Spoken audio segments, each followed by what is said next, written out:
అమ్మో! దెయ్యాలొస్తాయో, భూతాలు కనబడతాయో ఈ ధ్యానంలో అని ఒక టెన్షను. అసలేంటసలు ఈ ధ్యానం ఎలా చేయాలి? సార్ ధ్యానం అంటే చాలా వరకేంటంటే ఇందులో ఆత్మజ్ఞానం పొందుతాం. అంటే బయట ఎలా ఉంటారంటే ఆహ్, అన్ని ఇష్టంగా అన్నీ ఎంజాయ్ చేస్తాము, అన్నీ చేస్తాం గదా! ఈ ధ్యానంలోకొచ్చినంక సైలెంట్ అయిపోతారు. కంప్లీట్‌గా ఎలా అచ్చా! అయిపోతారంటే ఆహ్, తిట్టే వాళ్ళని తిట్టకుండా ఆగిపోతారు. కోపము అణిగిపోతది. అంటే కంట్రోల్ అవుతదనమాట. అరిషడ్ వర్గాలన్నీ కంట్రోల్ అయిపోతాయి. అంటే సరెండర్ అయిపోతారు. సైలెంట్ అయిపోతారు. అంతవరకు ఓపెన్ మైండ్‌తో ఉన్నవాళ్ళు అందులో నిజం తెలుసుకుంటారు. సత్యం తెలుసుకుంటారు గదా!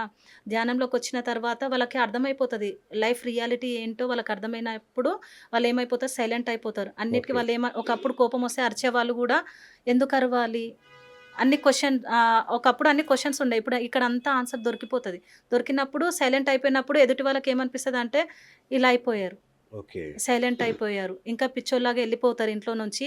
మార్పులొస్తాయి సార్. ధ్యానంలోకొచ్చినాక ఏమైపోతదంటే చాలా మార్పులొస్తాయి. బాడీలో గాని, మెంటాలిటీలో చాలా చేంజెస్ ఒస్తాయి. అంటే సత్యం దెలుసుకుంటాం దీంట్లో. ధ్యానంలోకొచ్చినంక రియాలిటీ అంటే నా చుట్టూ జరిగేదంతా మనకర్థమైపోతది. మన ఇంట్లో ఉన్న వాళ్ళంతా మనకర్థమైపోతది. ఈ కర్మలు, బాధలు, కష్టాలు అంతా అర్థమైపోయినాక ఏమైపోతారంటే ఒక్క నిమిషం. ఫర్ ఎగ్జాంపుల్ నేను భీష్ముని గురించి చెప్తాను సార్. హ్మ్.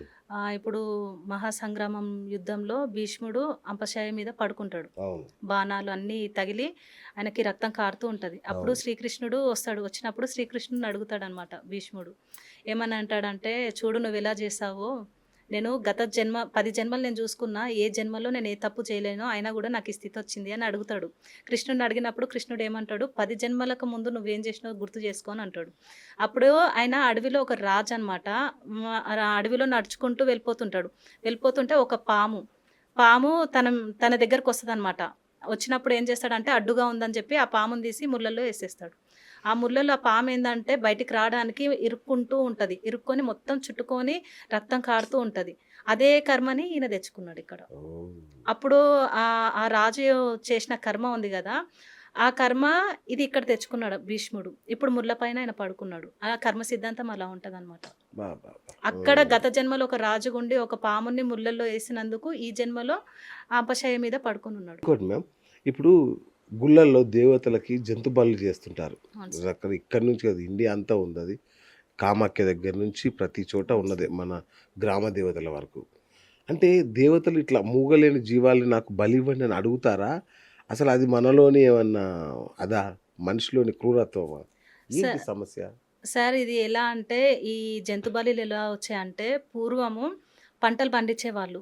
వరి పండించేవాళ్ళు, మేకల్ని పండించేవాళ్ళు, ఆవు అవును. అంటే అట్లా పెంచేవాళ్ళు ఆవులను గాని, మేకలను గాని. అవును. అక్కడేం చేసేవాళ్ళంటే వరి పండించేవాళ్ళు, పంట అయిన తర్వాత ఆ పంటను తీసుకొచ్చి అమ్మవారికి పెట్టేవాళ్ళు. అలాగే ఇప్పుడు మేకలు ఉన్నాడు గదా! ఆ మేకలను ఆహ్, సాకుతాడు గదా! అవును. అవి ఏం చేస్తాడంటే తీసుకొచ్చి ఆయన దగ్గర ఏం లేదు గదా! మేక ఆ! ఉంది గాబట్టి అవును. మేకని బలిస్తాడు. తీసుకొచ్చి అచ్చా! అమ్మవారికిస్తాడు. ఆ! అలాగే జంతువులు ఆ రకంగొచ్చినాయి సార్. అంటే ఓకే. మనం ఇప్పుడేం చేస్తున్నామంటే అప్పుడు బలిదానం చేశారు గదా! అని చెప్పి అది ఇప్పుడు ఇస్తున్నారు గానీ, అప్పుడు ఆ పంట అంటే ఎవరు ఏది పండిస్తే అది అమ్మవారికిచ్చేవాళ్ళు. ఓకే. అక్కడేమైపోయిందంటే బలి ఇచ్చినందుకే మాకు మంచి జరిగింది అని అది అనుకుంటారు. అక్కడి నుంచి స్టార్ట్ అయింది సార్. హ్మ్. ఏందంటే వరి వచ్చిన వాళ్ళు వరి ఇచ్చారు. మేకల్ని మేకలున్న వాళ్ళు మేక మేకలిచ్చారు. ఇచ్చినప్పుడు మంచి జరిగిందన్నప్పుడు జనాలందరూ ఏమనుకుంటున్నారంటే అమ్మవారికి జంతువులను బలిస్తే మంచి జరుగుతుంది ఆ! అన్న ఉద్దేశ్యంతో బలిదానం స్టార్ట్ అయింది. అబ్బబ్బా! చాలా టెంపుల్‌లో బలిదానంలో ఒకప్పుడు చేసేవాళ్ళు. శ్రీశైలంలో గాని, అవును. తిరుపతిలో గూడా ఇచ్చేవాళ్ళు. ఇప్పుడేందంటే ఆపేసారనమాట. కొంతమంది గురువులు ఏం హ్మ్. చేశారంటే ఇది కరెక్ట్ గాదు. ఆపేయాలని ఆపేశారు. ఓకే. ఒకప్పుడు ఉండేది సార్. ఎలా అంటే మన పాతకాలంలో నా చిన్నతనంలోనే నేను చూసాను. అంటే క్షుద్ర పూజలు గాని, బలిదానాలు అంటే శ్మశాన వాటికలో బ బలివ్వడము. ధనం కోసము అమ్మవారు అడుగుతుందని జెప్పేసి మనుషులని, జంతువులని బలిచ్చేవాళ్ళు. ఇవి నాకన్నీ తెలుసు. నేను చిన్నగున్నప్పుడు అన్నీ నేను హ్మ్. విన్నాను. హ్మ్. హ్మ్. విన్న తర్వాత నాకు భయం పుట్టుకొచ్చింది. నాతో ఆడుకున్న ఒక అమ్మాయి ఉండేది. ఆ అమ్మాయిని తీసుకెళ్ళి నాతో కలిసుంది. నెక్స్ట్ డేనే ఆ అమ్మాయిని ఏదో చేశారు సార్. అది నేను చూసా. అవునా? నాకర్థమైంది. అప్పుడు అంటే ఇప్పుడు తగ్గినయి. ఇప్పుడు తగ్గినయి. ఒకప్పుడు మాత్రము మనుషులనిచ్చేవాళ్ళు. అవును. నరబలులు చేశారు గదా! అవును. ఇచ్చేవాళ్ళు. మనుషులనిచ్చేవాళ్ళు. ఏ దేవత అడగదు సార్. ఏ దేవత జంతు బలి అడగదు. అంటే అప్పటినుంచి జంతువులను బలిచ్చారు గదా! ఆ సాంప్రదాయంగా ఇస్తున్నారు అంతే గాని, జంతువులు గూడా అమ్మవారికి బిడ్డలే. ఆ బిడ్డలే. ఆమె ఏమి అడగదు. నాకు ఇది ఇవ్వండి అని అడగదు. ఏంటంటే ఇప్పుడున్న సిట్యుయేషన్ ఏందంటే జంతు బలి ఇచ్చారనుకోండి, వీళ్ళు విందు చేసుకుంటారు. అవును. ఆ అమ్మవారికి యెస్. బలిచ్చినట్టుంటది. వీళ్ళు హ్యాపీగా అవును. ఎంజాయ్ చేస్తారు. భోజనం చేస్తారు. అలా వచ్చింది. ఇంకోటేంటంటే ఒకప్పుడు పెద్ద పెద్ద బిల్డింగ్‌లు కడితే మనుషుల్ని గూడా బలిచ్చేవాళ్ళు. దానికి అవును. దిష్టి తలగొద్దు అవును. అని జెప్పేసి మనం చిన్నప్పుడు ఇచ్చేవాళ్ళు. విన్నాం సినిమా థియేటర్‌లో ఇట్లా ఏం సినిమా కట్టినా గూడా థియేటర్లు నరబలి ఇచ్చేవాళ్ళు. అవును. నరబలి ఇచ్చేవాళ్ళు. అవి కొంచెం తగ్గినాయి సార్. ఇప్పుడు లేవు అవును. గానీ, జంతువులను బలైతే ఇస్తున్నారు. దిష్టి హ్మ్. తలగొద్దు అనేసి అవును. ఇస్తున్నారు. అదేంటంటే ఇప్పుడు అన్నిటికంటే దారుణంగా బాధపడుతుంది ఏందంటే కోడి సార్. హ్మ్. కోడి. ఆ కోడి ఏంటంటే ఇప్పుడు మేక గాని, ఆవు గాని పుట్టిన బిడ్డని కాసేపట్లో దగ్గర తీసుకుంటది. కన్న అవును. తర్వాత అవును. తీసుకుంటది. ఈ కోడి ఏమైపోతుందంటే ఫార్మ్‌లో పెడుతున్నారు గదా! దానికి టైమింగ్స్ ఉంటాయి. ఫుడ్ టైమింగ్స్ ఉంటాయి. అవును. మామూలుగా మనము పెంచుకునే కోళ్ళకి ఒక టైంలో ఫుడ్ పెడతాం. అవును. అందులో ఏందంటే అది లావుగా అవ్వాలి, గుడ్లెక్కువ పెట్టాలి అని జెప్పేసి దానికి కెమికల్ ఫుడ్ పెట్టడము. అది లైటింగ్ ఎక్కువుంటే ఫుడ్ ఎక్కువ తీసుకుంటది. అయితే అది మార్నింగ్ టైమ్ అంతా ఫుడ్ తింటది గదా!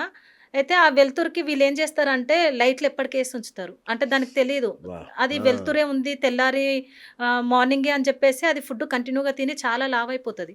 లావయిపోయిన తర్వాత దానికేంటంటే 3 రోజులకోసారి ఇంజెక్షన్స్ ఇవ్వడం.